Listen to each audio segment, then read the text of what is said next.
Assalamualaikum warahmatullahi wabarakatuh. Perkenalkan, nama saya Supriyatna Ginanjar. Di sini saya akan menjelaskan tentang hak cipta. Apa itu hak cipta? Hak cipta adalah hak eksklusif pencipta yang timbul secara otomatis berdasarkan prinsip deklaratif setelah suatu ciptaan diwujudkan dalam bentuk nyata tanpa mengurangi pembatasan sesuai dengan ketentuan peraturan perundang-undangan.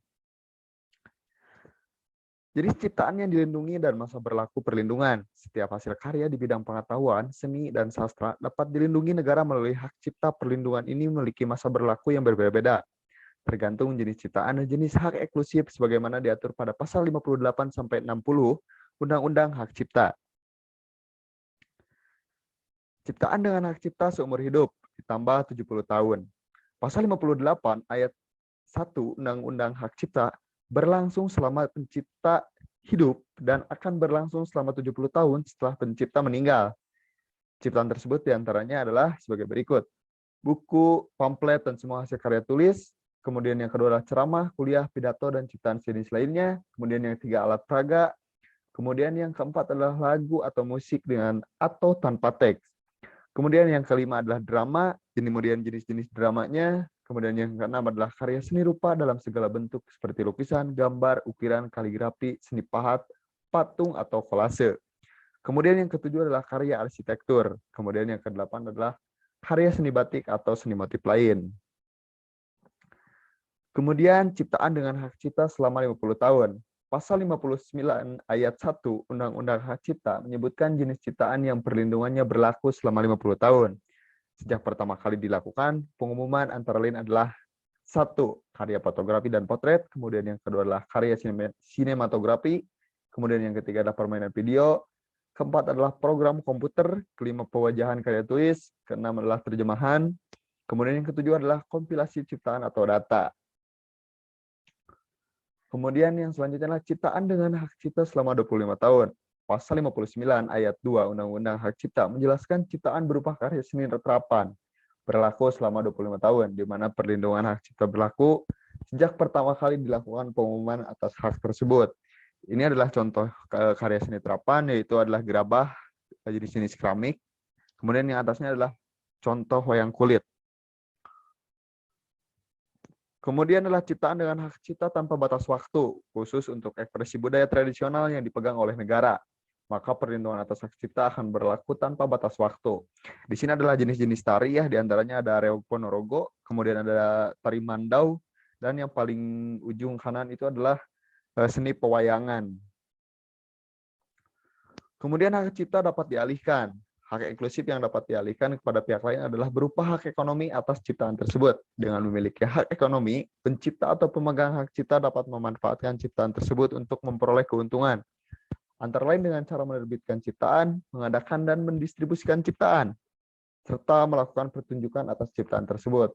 Berdasarkan pasal 16 ayat 2 Undang-Undang hak cipta dapat dialihkan antara lain karena 1. Pewarisan, kemudian yang kedua hibah, ketiga wakaf, 4 wasiat, dan kelima perjanjian tertulis, dan yang terakhir adalah sebab lain yang dibenarkan sesuai dengan ketentuan perundang-undangan. Lalu perbedaan pengalihan hak cipta dan pemberian lisensi.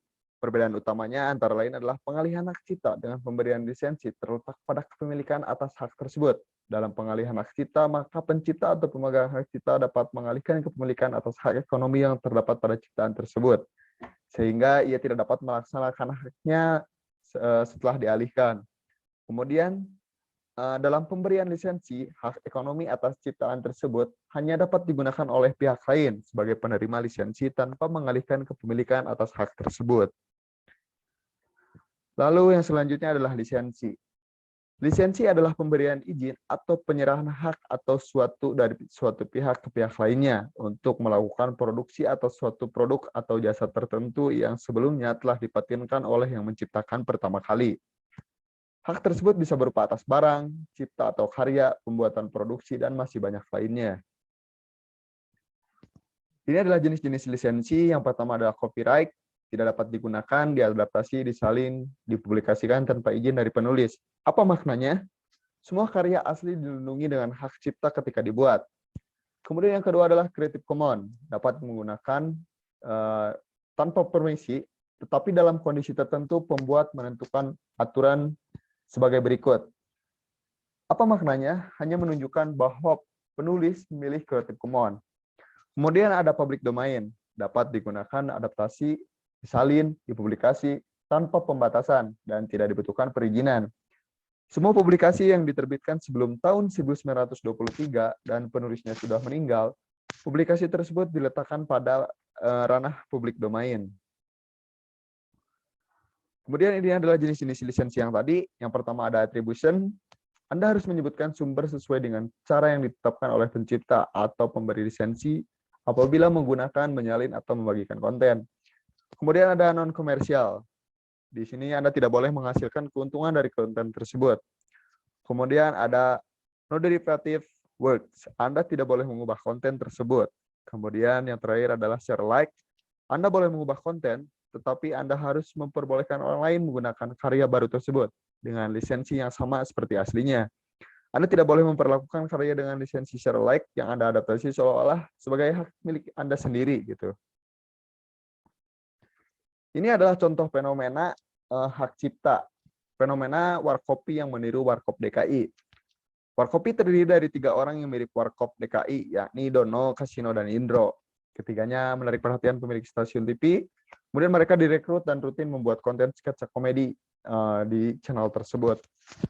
Banyak yang mempertanyakan persoalan hak cipta dari eksistensi ketiganya, karena warkopi tampak menjiplak image warkop DKI.